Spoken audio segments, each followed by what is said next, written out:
surgawi. Renungan kita pada pagi hari ini yang terambil dari Yesaya pasal 49 ayat 14 sampai ayat 17. Ayat kuncinya saya baca buat saudara dan saya di dalam ayat 15. Demikian bunyi firman Allah. Dapatkah seorang perempuan melupakan bayinya sehingga ia tidak menyayangi anak dari kandungannya? Sekalipun dia melupakannya, aku tidak akan melupakan engkau. Saudaraku yang saya kasih di dalam Tuhan Yesus Kristus, nats ini di mana ada ungkapan dari Sion atau Israel yang menyampaikan keluhan mereka kepada Tuhan, dan mereka berkata, Tuhan telah meninggalkan aku dan Tuhanku telah melupakan aku. Di dalam ayat 14 berkata, Sion berkata, Tuhan telah meninggalkan aku dan Tuhanku telah melupakan aku.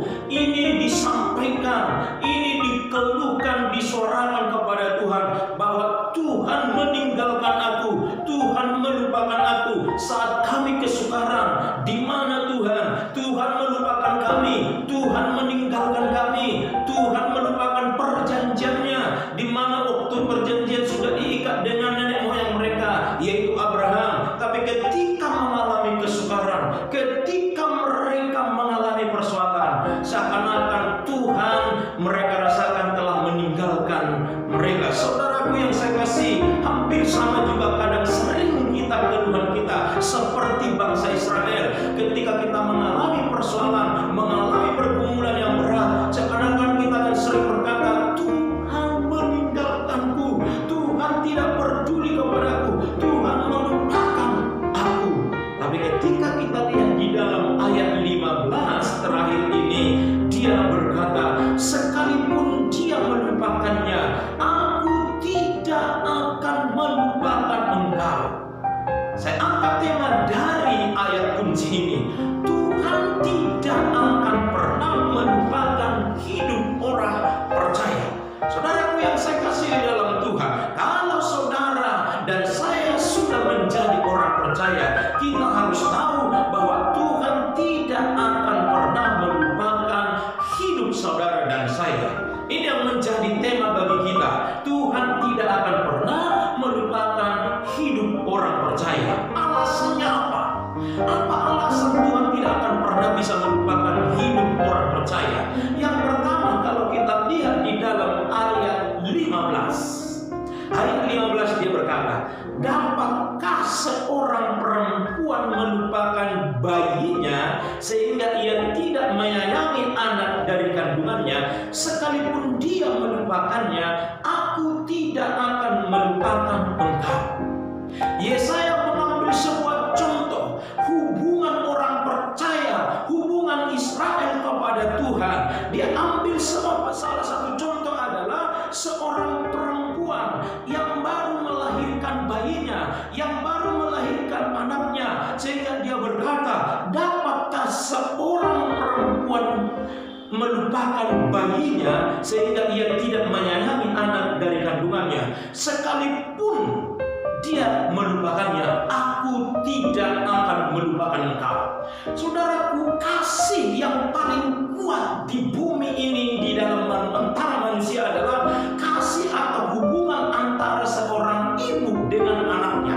Sehingga Yesaya mengambil sebuah contoh di mana kasih Tuhan kepada saudara dan saya seperti seorang ibu yang melahirkan bayinya, yang tidak akan mungkin melupakan bayi sendiri. Tapi kalaupun ada ibu, ditemukan seorang ibu melupakan bayinya di dunia ini, tapi Tuhan berkata, aku tidak bisa melupakan engkau.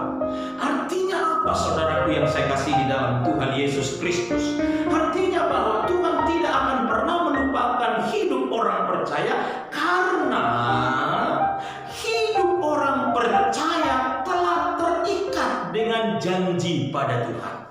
Tuhan sudah mengikat janji kepada orang-orang percaya. Janji ini diawali ketika Abraham dipanggil oleh Allah, sehingga Allah berkata, pergilah, berfirman, pergilah ke negeri yang dengan sanak saudaramu, dan dari rumah bapakmu ke negeri tunjukkan kepadamu.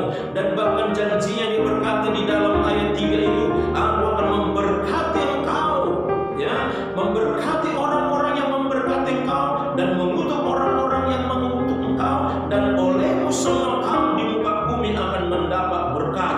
Ini awal janji itu. Tuhan yang mengambil inisiatif mengikat janji kepada Abraham, lalu kepada Ishak, kepada Yakub, dan sampai kepada perjanjian baru kepada Yesus Kristus sebagai Tuhan dan Juru Selamat.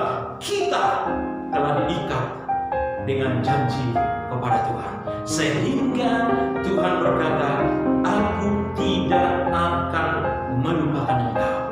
Untuk itu saudara yang saya kasih di dalam Tuhan, berarti saudara dan saya berharga dan istimewa, dan tidak akan pernah Tuhan bisa melupakan saudara dan saya. Yang kedua saudaraku yang saya kasih di dalam Yesus Kristus, Tuhan tidak akan pernah melupakan hidup orang-orang percaya, yaitu saudara dan saya. Alasan yang kedua, kalau kita lihat di dalam ayat 16, lihat, aku telah melukiskan engkau di telapak tanganku, tembok-tembokmu tetap di ruang mataku. Bapak Ibu lihat di sana dikatakan, lihat, aku telah melukiskan engkau di telapak tanganku. Melukiskan, bukan menuliskan namamu, tapi melukiskan engkau di telapak tanganku. Berarti hidupmu ada terlukis di telapak tangan Tuhan. Ini alasan kedua, Tuhan tidak bisa dan tidak akan bisa melupakan orang-orang percaya, karena hidup orang percaya telah terlukis di telapak tangan Tuhan. Saudaraku yang saya kasih di dalam Tuhan, begitu istimewanya orang-orang percaya di mata Tuhan. Tangan Tuhan selalu terbuka untuk mengangkat hidup orang percaya saat kita jatuh, mengangkat hidup orang percaya saat kita terpuruk. Tangannya terbuka mengangkat. Yang kedua, tangan Tuhan terbuka untuk menggenggam hidupmu ketika engkau merasa sendiri, sehingga genggaman tangannya memberikan kekuatan bagi hidup saudara dan saya. Dan tangan Tuhan terbuka menolong saudara dan saya. Karena apa?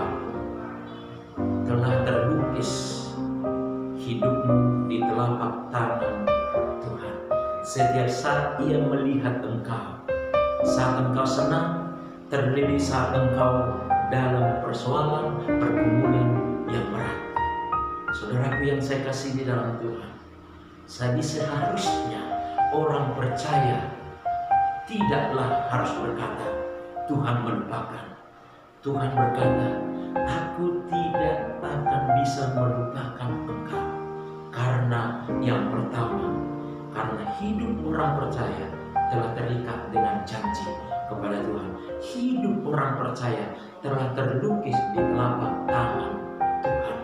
Saudaraku yang saya kasih, kalau demikian, mari kita sebagai orang percaya, dalam kondisi apapun, dalam situasi apapun, yakini bahwa Tuhan tidak akan pernah melupakan, tidak akan pernah membiarkan, tidak akan pernah meninggalkan engkau, karena hidupmu telah terlukis di telapak tangan Tuhan, karena hidupmu telah diikat dengan janji kepada Tuhan. Dia yang berjanji, Dia akan menepati, Dia akan menyertai, Dia akan memberkati hidup saudara dan saya. Kiranya Tuhan memberkati saudara dan saya. Amin. Kita berdoa. Bapa di surga, kami bersyukur pagi hari ini kebenaran firman-Mu mengingatkan kembali, sesungguhnya Engkau tidak akan pernah melupakan kami. Terima kasih Bapa. Terpujilah Tuhan dalam Kristus Yesus. Amin. Puji Tuhan saudaraku yang saya kasih di dalam Tuhan, kita telah mendengarkan renungan Sabas pada pagi hari ini. Kiranya Tuhan memberkati saudara dan saya. Sampai jumpa dalam program Sabas di hari yang akan datang. Terima kasih, Tuhan berkati. Shalom. Bagi Bapak Ibu yang diberkati lewat renungan Sabas ini, Bapak Ibu dapat nge-like, subscribe, bahkan juga komen dan membagikan kepada teman seiman yang lain sehingga mereka juga diberkati. Terima kasih, Tuhan memberkati saudara. Halo.